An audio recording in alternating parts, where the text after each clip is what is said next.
Sir, मंत्री जी आपसे मिलना चाहते हैं। टंडेल का नाम है क्या इसमें? जी नहीं सर।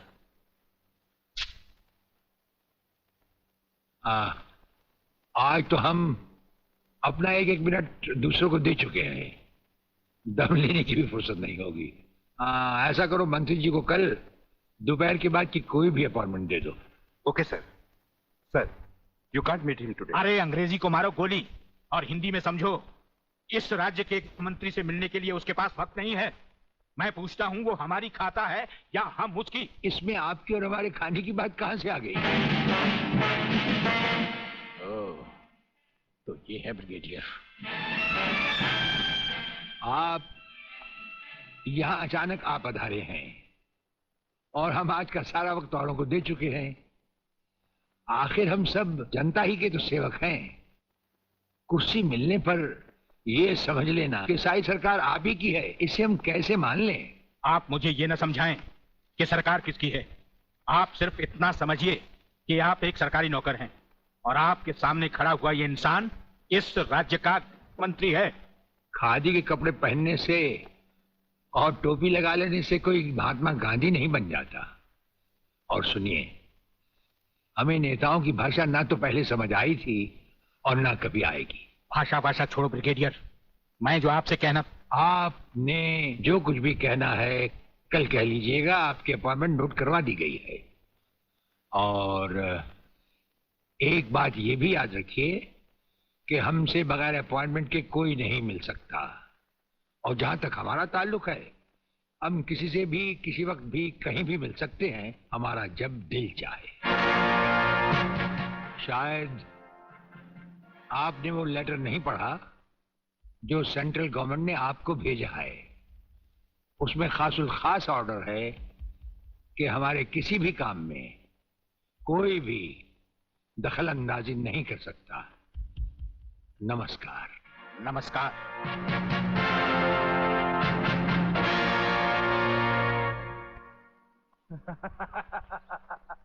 Really? ओए, हाँ, गुड मॉर्निंग अंकल। अरे अंग्रेजी को मारो गोली और हिंदी में बात समझो। हिंदी में तुम ये बताओ, तुम्हारे पिता कहाँ हैं? पिताजी, अंकल तो ऊपर बैठे हुए हैं, आप ही का इंतजार कर रहे हैं। राधा, तुम्हारे पिताजी बड़े उखड़े हुए लगते हैं। लगता है there is something wrong in the ministry। अरे रॉन्ग हो या राइट, यही समझना होता तो मैं भी तुम्हारी तरह खादी के कपड़े पहन लेता। अरे सरकारी लेटर से मुझे क्या लेना देना? देखो, तुम अभी से इतने ढीले पड़ जाओगे तो पूरी सरकार को भारतवर्ष से कैसे खत्म करोगे? वो सिर्फ एक मिलिट्री ऑफिसर है और हमें पूरी मिलिट्री फोर्स के साथ लड़ना है। भूल जाओ सारी बातें और फाड़ दो वो लेटर।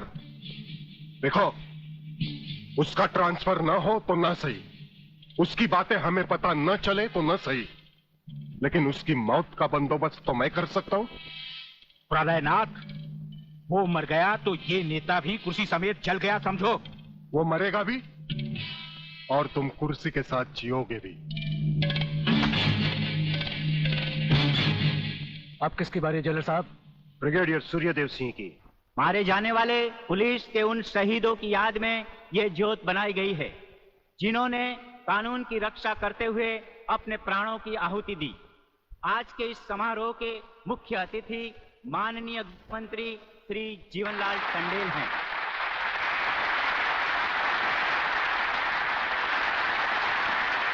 और इस ज्योत का उद्घाटन एक महान योद्धा, परमवीर चक्र विजेता ब्रिगेडियर सूर्यदेव सिंह के हाथों से होगा।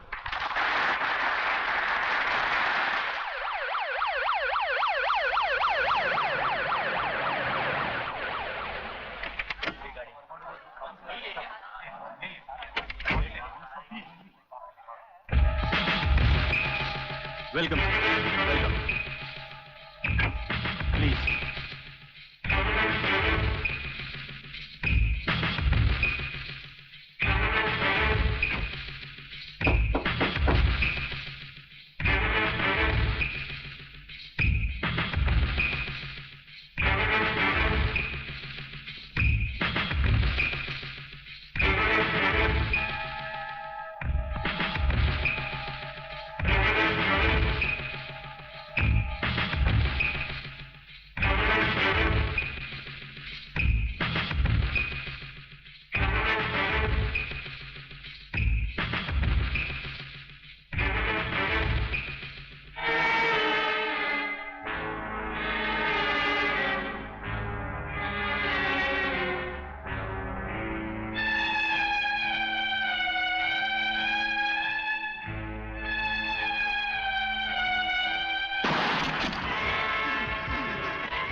सर, ये आपने क्या किया?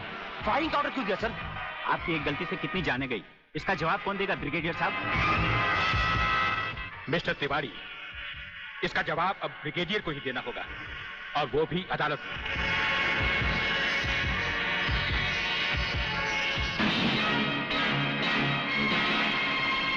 योर ऑनर, शहीद स्मारक पर हुए गोलीकांड के जिम्मेदार ब्रिगेडियर सूर्यदेव सिंह ही हैं। इन्हीं के कहने पर गोली चलाई गई, जिसमें कई बेगुनाह लोग मारे गए। अब मैं अदालत के सामने कुछ ऐसे गवाह पेश करूंगा जो इस हादसे को साबित कर देंगे।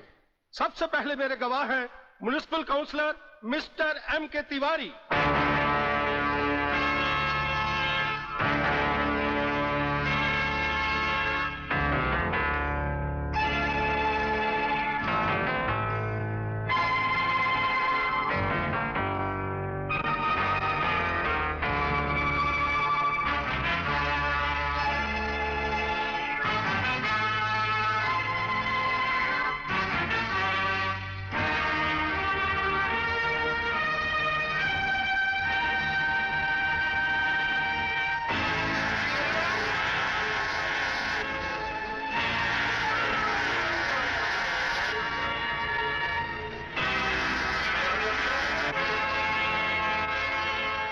योर ऑनर, अब हमारा आखिरी एक ऐसा चश्मदीद गवाह है जिसकी सच्चाई पर कोई शक नहीं कर सकता, और वो है इंस्पेक्टर शिवाजीराव वागले।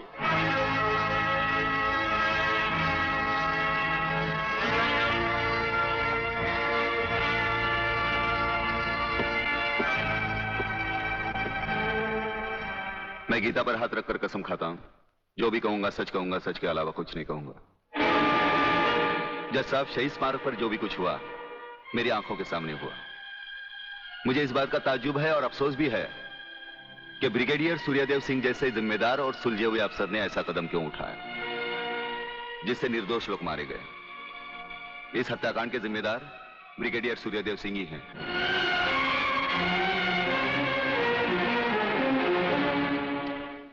ब्रिगेडियर सूर्यदेव सिंह, अदालत ने आपके खिलाफ सारे बयान सुने। आप अपनी सफाई में कुछ कहना चाहेंगे या आपका कोई वकील है? हम अपनी डिफेंस खुद करेंगे, सिर्फ आपकी इजाजत चाहिए। इजाजत है?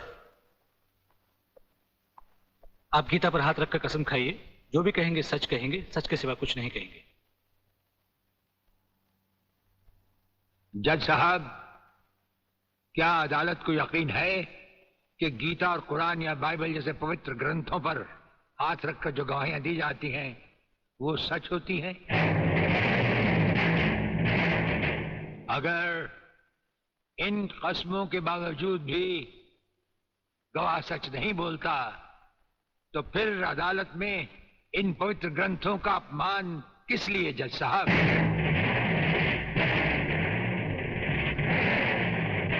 अगर फैसला ऐसे सबूत और गवाहों की बिना पर ही होता है जो पैसे से खरीदे जा सकते हैं, तो बंद करवा दीजिए ऐसे रस्म रवाज जो कि झूठे हैं।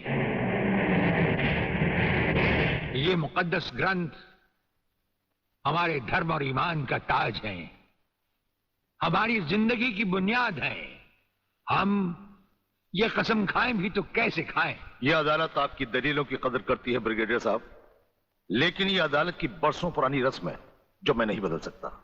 तो फिर हम भी अपने जमीर के खिलाफ नहीं जा सकते, चाहे वो अदालत हो या जंग का मैदान। आप अपना फैसला सुनाकर अदालत की रस्म को पूरा कीजिए। तमाम सबूत और गवाहों के बयानात को मद्देनजर रखते हुए यह अदालत इस नतीजे पर पहुंची है कि शहीद स्मारक पर बेगुनाहों पर पुलिस ने गोली ब्रिगेडियर सूर्यदेव सिंह के कहने पर चलाई। इसलिए यह अदालत ब्रिगेडियर सूर्यदेव सिंह को 1 साल कैद की सजा सुनाती है।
हमारी मीटिंग का बंदोबस्त हो गया?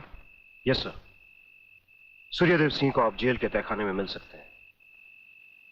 गवर्नमेंट डिसिप्लिनरी एक्शन का मामला है, इसलिए हमारे साथ हमारे सेक्रेटरी के अलावा और कोई नहीं जाएगा। Right sir. This way please.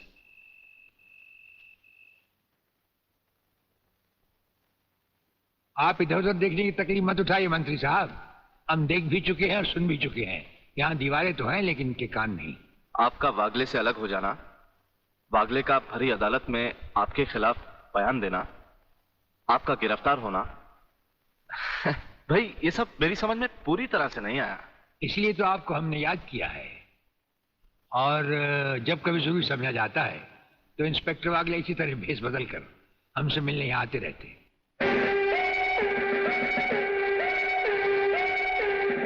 Sir, brigadier साहब का हमसे अलग होना, जेल में आ जाना, इससे दुश्मन हमें कमजोर समझकर लापरवाह हो जाएंगे और उनकी इसी लापरवाही का फायदा उठाकर हम उनकी जड़ें आसानी से काट सकते हैं।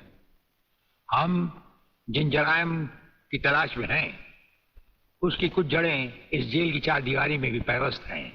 उन्हें ढूंढकर निकाल कर हमें खोदना होगा। और मंत्री साहब, आपसे खास बात ये कहना थी कि हमारी गैर हाजिरी में इंस्पेक्टर वागले आपसे हॉटलाइन पर बातचीत किया करेंगे। ये जब कभी भी आपसे कहें, आप हमारे लिए रिहाई के ऑर्डर भिजवा दीजिएगा। ठीक है, आप जब चाहेंगे आपकी रिहाई के ऑर्डर्स भिजवा दिए जाएंगे। नमस्कार। Cheers!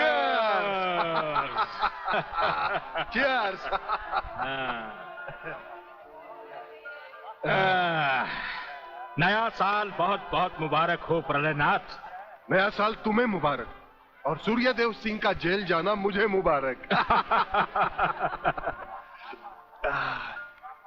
राधा बिटिया कहीं नजर नहीं आ रही। नजर तो तुम्हारा बेटा रसिक नाथ भी नहीं आ रहा। अरे भाई, इन नौजवान लोगों का हम बूढ़ों से क्या मतलब। मना रहे होंगे कहीं नया साल अपने जवान दोस्तों के साथ।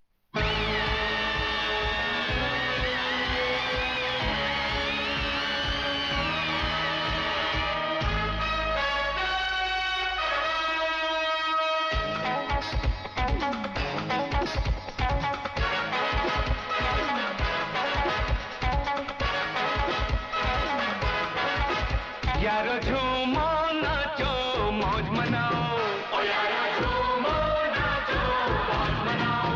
सब मिलके गीत मेरे संग गाओ, सब मिलके गीत मेरे संग गाओ। गाओ नाचो धूम मचाओ, गाओ नाचो धूम मचाओ। आओ गाओ, आओ गाओ, गाओ गाओ गाओ गाओ।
रसिक, ऐसा मत करो ना।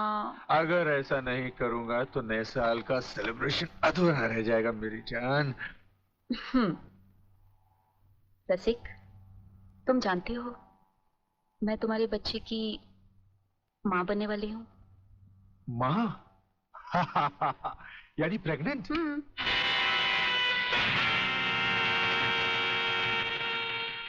अनीता, तुम? हाँ मैं। कह दो इसे भी, प्रेगनेंसी में परेशानी क्या है, करवा लो अबॉर्शन, शादी बाद में कर लेंगे, अभी तो हम बच्चे हैं। क्यों, यही कहा था ना तुमने मुझसे, और न जाने किस किस से कहा होगा। अनीता, अनीता कब तक तुम मुझे यूं ही ब्लैकमेल करती रहोगी? राधा, राधा ये सब तुमसे झूठ बोल रही है, ये मुझे बदनाम करना चाहती है। इसकी बातों में मत आना तुम, मैं भी तुम्हारी तरह इसकी भोली भाली बातों में आकर इसके बच्चे की माँ बनने वाली हूँ। मेरे बच्चे की माँ? अरे ना जाने किस किस का पाप अपने पेट में पालकर तू मुझे उसका पाप बना रही है। रसिकनाथ, जिसका पाप मेरे पेट में है उसी पापी का अंत करने आई हूँ।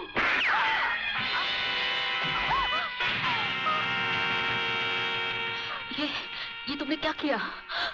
रसिक, तुमने इसे मार डाला? तो और क्या करता? हजारों औरतें जबरदस्ती मेरे गले पड़ रही थी। आज मैंने तुम्हारी सही शक्ल देख ली है रसिकनाथ। अगर ये एक बाजारू औरत थी तो तुम भी एक बाजारू कुत्ते हो जो जगह जगह मुंह मारते फिरते हो। मैं आज तुम्हारा भांडा फोड़ कर रहूंगी। मैं अभी पुलिस को फोन करती हूँ। साली, ज्यादा समझदार बनने की कोशिश की तो तेरा भी यही आशा कर दूंगा, समझे?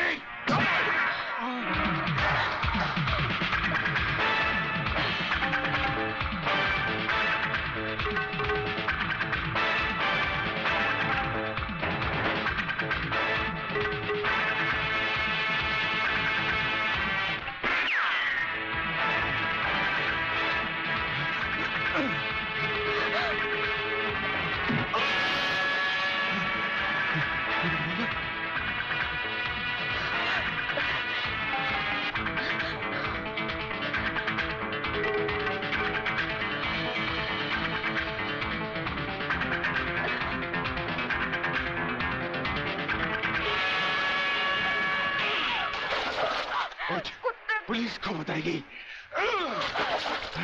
पुलिस को बताएगी। जिंदा रहेगी तो पुलिस को बताएगी ना, न रहे पास न बचेगी बांसुरी।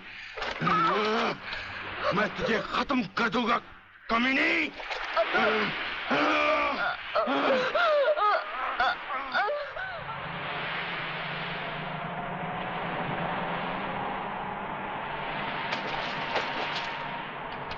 तो पीने का मजा ही नहीं आता। अरे क्या हुआ? अबे सामने देख, लड़की की लाश। अरे नहीं यार, ये भी कोई हमारी तरह नशे और मस्ती में चूर लगती है।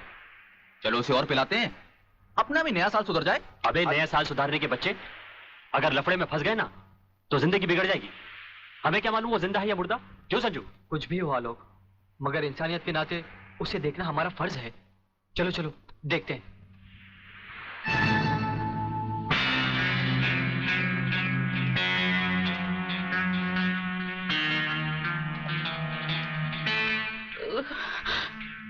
मुझे मत मारो प्लीज।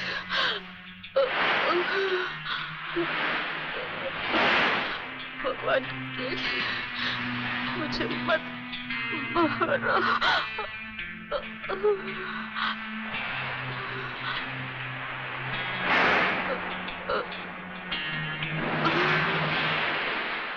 अरे ये तो फिर से बेहोश हो गई। लगता है किसी ने इसे बहुत मारा है। चलो इसे अस्पताल ले चलते हैं। डॉक्टर साहब। यस, क्या बात है? डॉक्टर साहब, ये लड़की बहुत सीरियस है, आप बचा लीजिए प्लीज। लड़की? कहाँ है लड़की? कौन है ये? हम नहीं जानते। तुम नहीं जानते तो इसे लेके क्यों आए हो? कहां से लाए हो? बीच से। ये हमें बीच पर बेहोशी की हालत में मिली थी। बेहोशी की हालत में?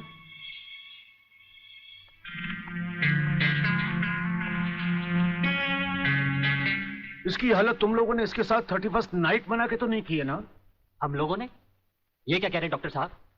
नहीं नहीं, हम लोगों ने ऐसा कुछ नहीं किया। देखा तुम लोगों ने? मैं तुम लोगों को पहले ही कह रहा था। मगर नहीं यार, चुप रह तू। डरता क्यों है? डॉक्टर साहब, ये वक्त इधर उधर की बातों का नहीं है। हम पर भरोसा कीजिए और जल्दी से इलाज कीजिए। बातों से समझदार मालूम होते और मुंह से शराब की बदबू भी आ रही है। लेकिन भाई मेरे ये मामला तो पुलिस का है। पुलिस? हाँ। मगर पुलिस क्यों डॉक्टर साहब? क्योंकि इस तरह के केसेस पुलिस में दर्ज करवाए जाते हैं। मैं इंस्पेक्टर को अभी बुलाता हूँ। इंस्पेक्टर नीचे बैठा है। डॉक्टर साहब, संजय। आप लोग बैठिए। इंस्पेक्टर, कहाँ गए वो लोग? साहब, हम लोगों को मार के वो दोनों भाग गए। क्या बात है डॉक्टर साहब, आप इतने परेशान क्यों हैं? इंस्पेक्टर साहब, पता नहीं वो 3 लड़के इस लड़की को बेहोशी की हालत में यहाँ लाए। मैं आपको बुलाने गया, इतने में वो भाग गए। भाग गए?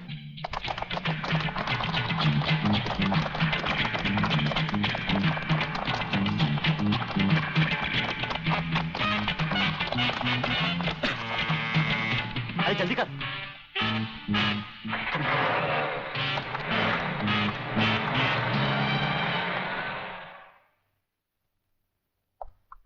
सर, ये है उस लड़की की मेडिकल रिपोर्ट। रेप केस है? नो सर, लड़की के पेट में 2 महीने का बच्चा है। लड़की को होश आया? No sir. उसका कुछ अता पता? अब तो उसके होश में आने के बाद ही पता लगेगा कि वो कौन है और उसके पेट में बच्चा किसका है। Uncle save me uncle. अरे अंकल सेव मी अंकल। अरे बेटे, अंग्रेजी को मार गोली और हिंदी में समझा। क्या बात है? काकाश्री, पिताश्री मेरे परलोक सिधारने का प्रबंध कर रहे हैं। अरे वो मेरी हत्या कर। तुम जैसी कमीना औलाद को मार डालना ही बेहतर होगा। देखता हूँ आज तुम्हें कौन बचाता है। प्रलयनाथ, तुम बीच में मत बोलो जीवनलाल। इस कमीने ने आज मेरी इज्जत मिट्टी में मिला दी है। मैं इसे जान से मारू। बात क्या है? क्या किया है इसने? ये बात तुम मुझसे पूछो तो अच्छा होगा। अच्छा अच्छा, रुक जाओ, शांति करो। बेटे रसिक, चलो उठो, बताओ क्या बात है? हैं? अंकल मैं। हाँ हाँ बोलो, डरो मत। अंकल मैं एक लड़की से मोहब्बत करते हो, यही ना? हाँ। तुम भी कमाल करते हो प्रलयनाथ। बेटे की मोहब्बत बर्दाश्त नहीं कर पाए, उसे मारने पर तो लाए। अरे मोहब्बत करना तो आजकल के नौजवानों का फैशन है। बात ये नहीं है जीवनलाल, सच तो यह है कि इसकी मोहब्बत के चक्कर में वो लड़की इसके बच्चे की मां बनने वाली। ओहो, तो इसमें कौन सी नई बात है? करवा दो शादी। और अगर लड़की अपने बराबर की नहीं है तो करवा दो एबॉर्शन। मगर जीवनलाल बात यह है। अरे यार, ऐसे मामले में बात कुछ नहीं होती, सीधी सी बात है। अगर वो लड़की नहीं मानती तो पैसे वैसे देकर अपनी जान छुड़वा लो, और अगर फिर भी नहीं मानती तो तुम्हारे लिए किसी की जान लेना कौन सी नई बात है? प्रलयनाथ, तुम तो खामखा उस लड़की के लिए अपने बेटे की जान के पीछे पड़े हो। दरअसल बात यह है जीवनलाल कि वो लड़की तुम्हारी बेटी राधा है।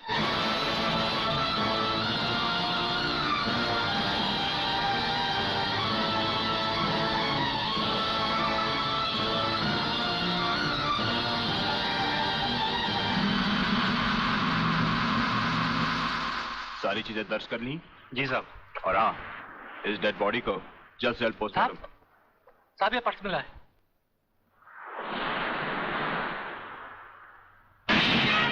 संजय आर चौहान। मेरा पर्स बीच पर या अस्पताल में गिरा है। अगर वो पुलिस को मिल गया तो कहीं हम फंस ना जाए। नहीं यार, अरे जब हम लोगों ने कुछ बुरा किया ही नहीं है तो हम फंस क्यों जाएंगे? अरे मैंने पहले ही कहा था कि इस चक्कर में मत पड़ो, उल्टे फंसेंगे। लेकिन मेरी सुनी किसने थी? मैं कहती हूँ डर डर के कब तक ये बात सबसे छुपाते रहोगे। चलो माँ जी को सब सच बता देते हैं, सब ठीक हो जाएगा।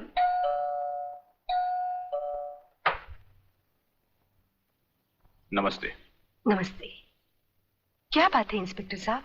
हम शक की बुनियाद पे आपके बेटे संजय और उसके 2 दोस्तों को गिरफ्तार करने आए हैं। गिरफ्तार? क्यों? क्या जुर्म किया है उन तीनों ने? ये आप अपने बेटे से पूछ लीजिए।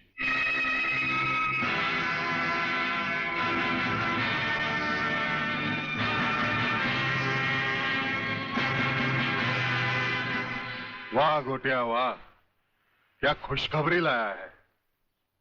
डीआईजी रुद्र प्रताप का बेटा पुलिस के फंदे में।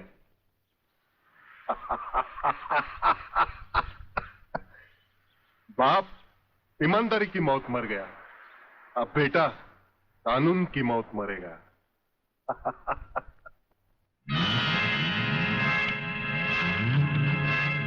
गोटिया आप देखना,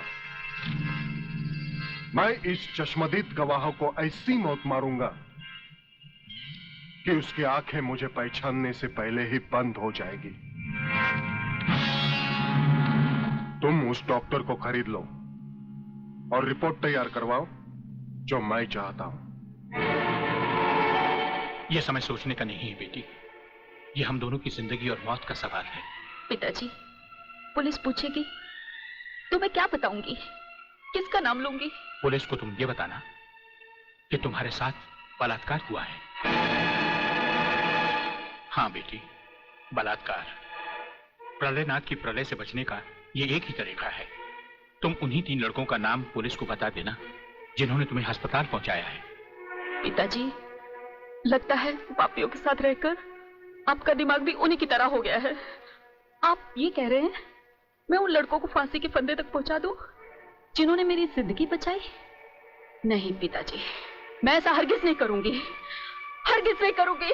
बेटी, इतिहास गवाह है, आदमी ने अपनी जान को बचाने के लिए अपने ही भाइयों की लाशों को कुचला है। ये दुनिया का नियम है बेटी। फिर वो तीनों हमारे लगते भी क्या हैं? अगर उन्हें फांसी लग भी गई तो हमारा क्या जाएगा? बेटी, उन लोगों की जिंदगी से कहीं ज्यादा कीमती हमारी जिंदगी है। पुलिस को वही बताना जो मैंने तुम्हें कहा है। मगर गुप्ता जी, किसी के सपने पूरे करने के लिए किसी के अरमानों का गला तो नहीं घोटना चाहिए। ये पाप है। राधा तो प्रेग्नेंट है और आपने पैसे के लिए उसके बलात्कार की गलत रिपोर्ट तैयार कर दी। तुम मेरे सीनियर हो या मैं तुम्हारा सीनियर, पेशे का सबक मुझे मत सिखाओ, समझे? सीनियर और जूनियर का मतलब ये तो नहीं सर कि आप कुछ भी करें और मैं चुपचाप देखता रहूं। ऐसा कभी नहीं होगा। मैं आपकी गलत रिपोर्ट पर हरगिज साइन नहीं करूंगा जो उन 3 निर्दोषों को फांसी के फंदे तक पहुंचा दे। डॉक्टर सिन्हा, आज से 5 साल पहले डॉक्टर श्रीवास्तव ने इसी तरह की एक गलत रिपोर्ट पर साइन करने से इनकार कर दिया था। गुंडा स्वामी के आदमियों ने उसे 6ठी मंजिल से नीचे फेंक दिया और पुलिस ने उसकी मौत को आत्महत्या समझकर उसकी फाइल हमेशा हमेशा के लिए बंद कर दी। अगर तुम भी उसी राह पर चलना चाहते हो तो एज यू विश। इंस्पेक्टर साहब, मैं कहती हूँ ये कहाँ का न्याय है? कैसा कानून है जो 3 मासूमों को सोचे समझे बिना हवालात में बंद कर दिया? मैं पूछती हूँ क्या हो गया है इस देश के कानून को? अगर पुलिस वाले इस तरह पुलिस स्टेशन में सोते रहे तो निर्दोष लोग जेल में नहीं जाएंगे तो कहाँ जाएंगे? उठो! कौन तुम? नींद की गोली खाकर सोया है या गांजे की? दिखता नहीं क्या? लड़की हूँ मैं, आलोक की बहन, जिसे तुम्हारे कोई बहादुर इंस्पेक्टर ने बलात्कार के जुर्म में पकड़ा है। कहाँ है वो इंस्पेक्टर? मैं उससे मिलना चाहती हूँ। सलाम साहब। साहब? अच्छा, तो आप ही है वो साहब। मैं पूछती हूँ तुम पुलिस वालों को हुआ क्या है जो गुनहगार को निर्दोष और निर्दोष को गुनहगार समझ लेते हैं? सुना था कानून अंधा होता है, मगर तुम्हें तो भगवान ने एक नहीं 2 आंखें दी है और वो भी चील की तरह मोटी मोटी। क्या वो तीनों तुमको किसी भी तरह से बदमाश लगते हैं? अरे मेरा भाई आलोक, वो तो किसी लड़की से बात करते हुए भी कांपता है, वो किसी पे बलात्कार क्या करेगा? खाक। वागले बेटे, ये तो लाल मिर्च है तीखी तीखी।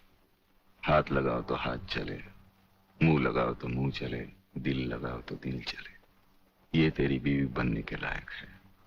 अरे इस तरह घूर घूर के क्या देख रहे हो? पहले कभी लड़की नहीं देखी क्या? लड़कियां तो बहुत देखी, लेकिन तेरे जैसे तीखी पहली बार देखी। क्या तीखी? क्या नाम है तुम्हारा? शांति शांति शांति शांति शांति शांति। वाह, क्या कमाल का नाम रखा है चुन के माँ बाप ने, शांति, जो इस देवी के चेहरे और जुबान से शहद की तरह टपक रही है। हाँ? हंस क्या रहे हो दांत निकाल कर? मुझे अपने भाइयों से मिलना है। हवलदार, मिलने दो इसे। साहब, उन तीनों को अस्पताल ले गए शिनाख्त के लिए। संजय चौहान, आलोक वर्मा और अली खान, यही वो 3 लड़के हैं जो आपको अस्पताल में छोड़कर भाग गए थे। क्या इन्होंने आपके साथ बलात्कार किया?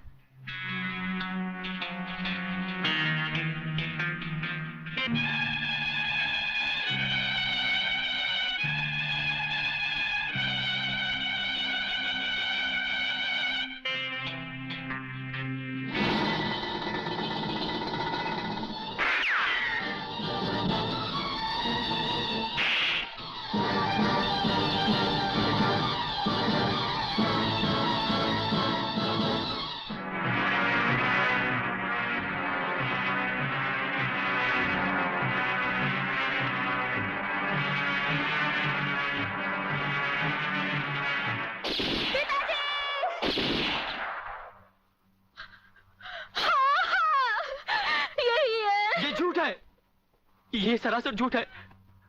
हमने कोई बलात्कार नहीं किया। सच कह रहा है मेरा बेटा। इंस्पेक्टर साहब, ये झूठी है ये। तुम लड़की नहीं, लड़के के नाम पर एक कलंक हो। अरे जरा इन मासूम चेहरों को देखो जिन पर तुमने मौत की स्याही पोत दी है। इनकी सहमी हुई आंखों को देखो जिनमें तुमने मौत की दहशत भर दी है। और फिर मेरी आंखों में आंखें डालकर देखो, क्या इन्होंने तुम्हारे साथ बलात्कार किया था? इंस्पेक्टर, कौन है ये औरत? इसे बाहर ले जाओ। हवलदार, पकड़ लो इसको। खबरदार अगर किसी ने भाभी को हाथ लगाया तो।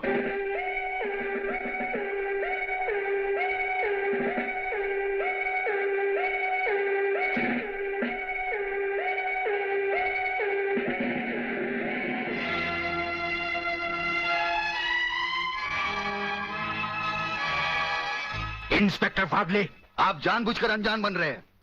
आप अच्छी तरह जानते हैं कि ये डीआईजी रुद्र प्रताप चौहान की पत्नी है। याद है डीआईजी रुद्र प्रताप चौहान, जिनके अंतिम संस्कार पर आपने लंबा चौड़ा भाषण झाड़ दिया था, जो आज भी हम पुलिस डिपार्टमेंट के लिए आदर्श है, उनकी पत्नी है। तो ये भी किसी मामूली आदमी की बेटी नहीं है। ये इस राज्य के मंत्री जीवन लाल टंडेल की बेटी है। और जानते हो इन तीनों ने इसके साथ क्या नर्क किया है? कुछ नहीं किया। ये किसी की साजिश है जिसमें इन तीनों को फंसाया जा रहा है। लेकिन मैं भी दूध का दूध और पानी का पानी करके रहूंगा।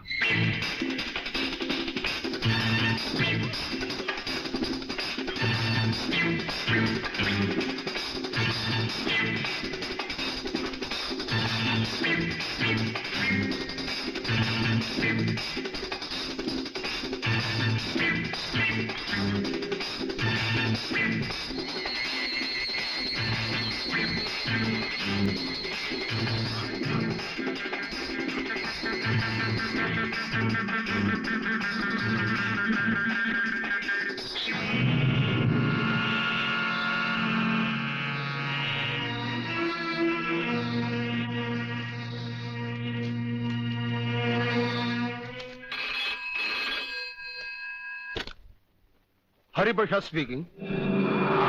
जज साहब, मैं प्रलयनाथ गुंडा स्वामी बोल रहा हूं।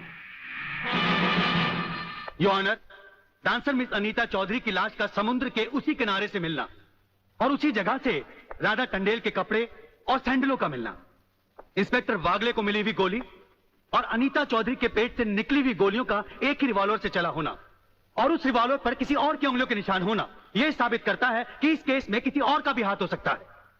इसलिए जब तक ये बातें खुलकर अदालत के सामने नहीं आती, मैं अदालत से दरख्वास्त करूंगा कि इन तीनों की जमानत मंजूर कर ली जाए। योर ऑनर, मेरे फाजिल दोस्त ने बड़ी आसानी के साथ कह दिया कि इस केस में किसी और का हाथ भी हो सकता है। लेकिन ये बात कहते हुए मेरे फाजिल दोस्त भूल गए कि अनीता चौधरी की लाश के पास संजय चौहान का पर्स भी मिला है। Your honour, miss Radha Tandel जिनके साथ बलात्कार हुआ, उन्होंने अस्पताल में पुलिस इंस्पेक्टर के सामने इन तीनों की शनाख्त की है। योर ऑनर, इसके अलावा डॉक्टर गुप्ता की रिपोर्ट मौजूद है। इन तमाम बातों से जाहिर है योर ऑनर कि रेप और मर्डर इन्हीं तीनों ने एक साथ मिलकर किया है। लिहाजा मेरी कोर्ट से गुजारिश है कि इनकी जमानत किसी भी कीमत पर मंजूर नहीं की जाए। सरकारी वकील की दलीलों को मद्देनजर रखते हुए यह अदालत संजय चौहान, आलोक वर्मा और अली खान की जमानत नामंजूर करती है और इन्हें पुलिस की हिरासत में रखने का हुक्म देती है।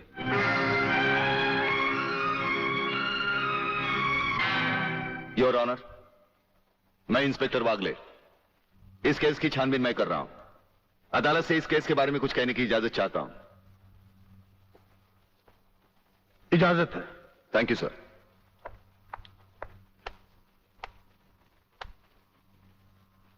योर ऑनर, इंसाफ के इस मंदिर में आपको न्याय करते हुए कई साल हुए होंगे और इन सालों में आपके सामने रेप और मर्डर्स के अनगिनत केसेस भी आए होंगे।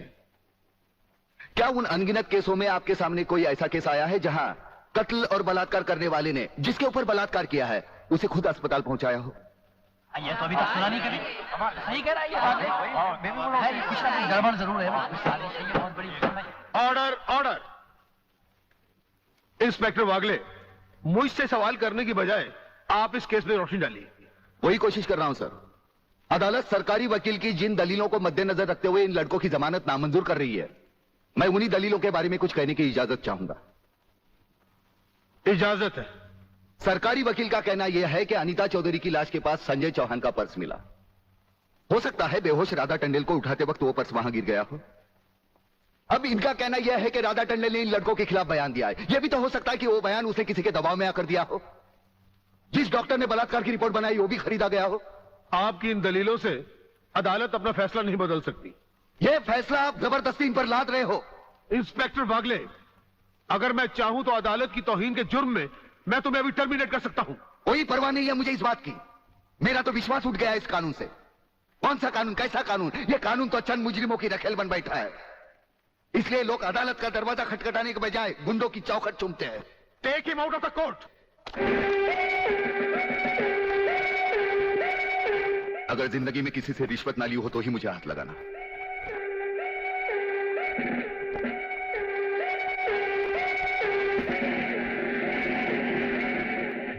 इन्हें गिने भुक्कड़ लोगों की वजह से यह अदालत शतरंज की बिसात बन गई है, जहां कोई भी आकर कानून से खेल सकता है। लेकिन इन खिलाड़ियों को अगर मैंने सच्चा कानून नहीं सिखाया तो मेरा नाम भी शिवाजी राव वागले नहीं।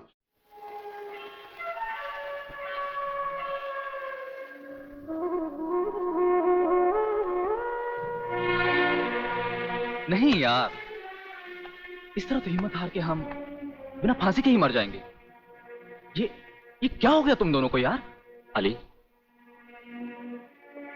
सोचता हूं मेरी बहन शांति पर क्या बीत रही होगी।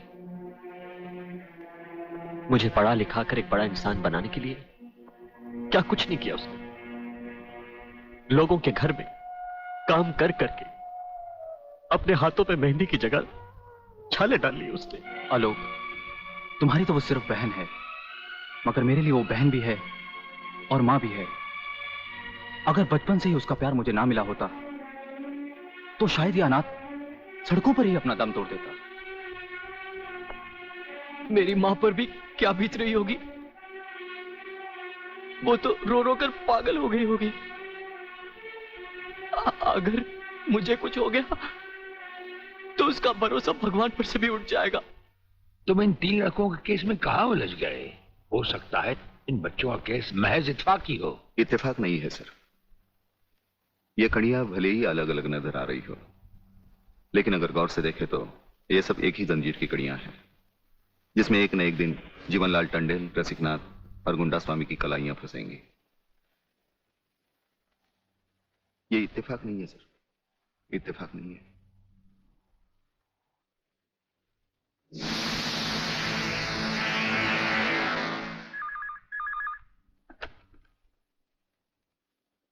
हेलो सर, मैं तुम्हारी आवाज अच्छी तरह पहचानता हूं जेलर।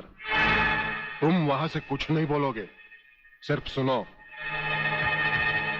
क्योंकि जब से तुम्हारी जेल में सूर्यदेव सिंह आया है तुम्हारी दीवारों के भी कान हो गए हैं। मुझे वागले और उसकी मीटिंग का पता चल चुका है। वो 3 लौंडों के केस की सीढ़ी बनाकर मुझ तक पहुंचे। उसके पहले उसकी सीढ़ी के हर डंडे को काट कर फेंक दूंगा मैं। सुनो जी, मुन्ना और उसके खतरनाक खूनी साथियों को आज रात को पुलिस की वर्दी में जेल से बाहर निकाल दो और उनको समझा दो पुलिस स्टेशन जाकर उन 3 लड़कों का बिल आत्महत्या के नाम पर फाड़ दें।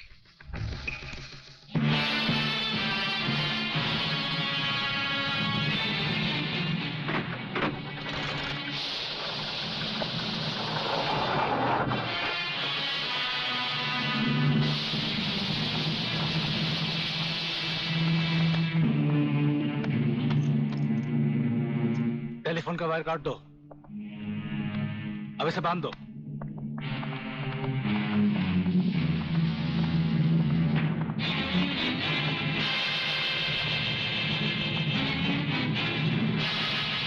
डरो मत, तुम्हारी जमानत हो चुकी है।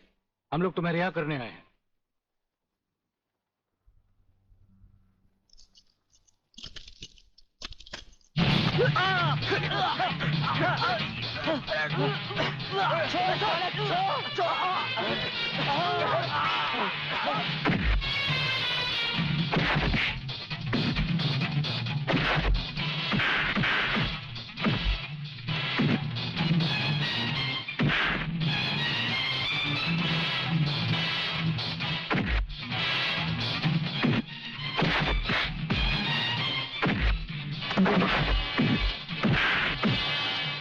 छोड़ना मत संजू।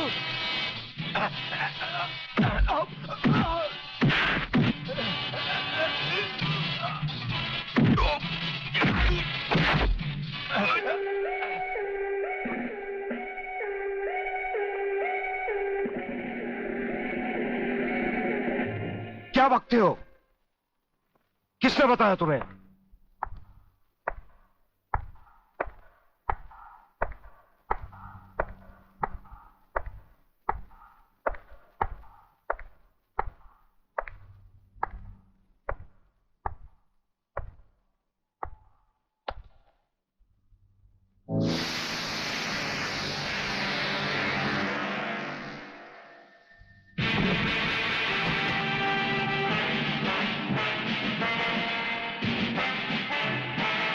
कुछ ही देर पहले तुम जेल की कोठरी में बंद थे, फिर वहां से निकले कैसे?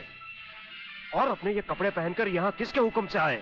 हम अपने हुक्म के खुद मालिक हैं। हम अपने हुक्म से ही अंदर आए थे और अपने ही हुक्म से बाहर चले जाएंगे। तुमसे अच्छी तरह मिल लेने के बाद। तुम्हें अच्छी तरह मालूम होना चाहिए कि तुम किसके सामने बैठे हो।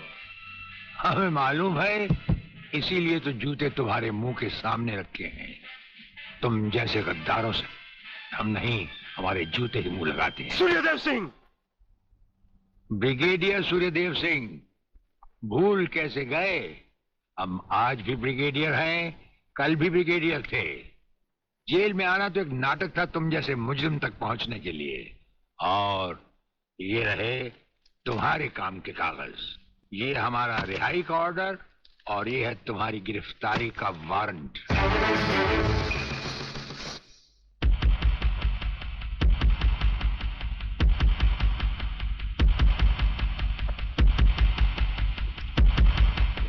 याद करो वो दिन जब तुमने ये वर्दी पहनने से पहले एक कसम खाई थी।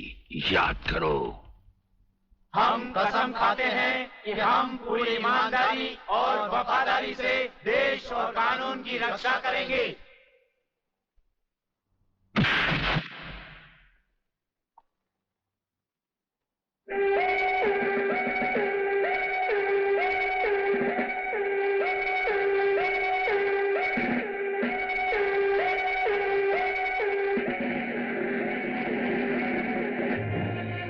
इन नंगों की बारात में ये वर्दी वाला दूल्हा नहीं जाएगा वागले। इसके भी कपड़े उतार डालो।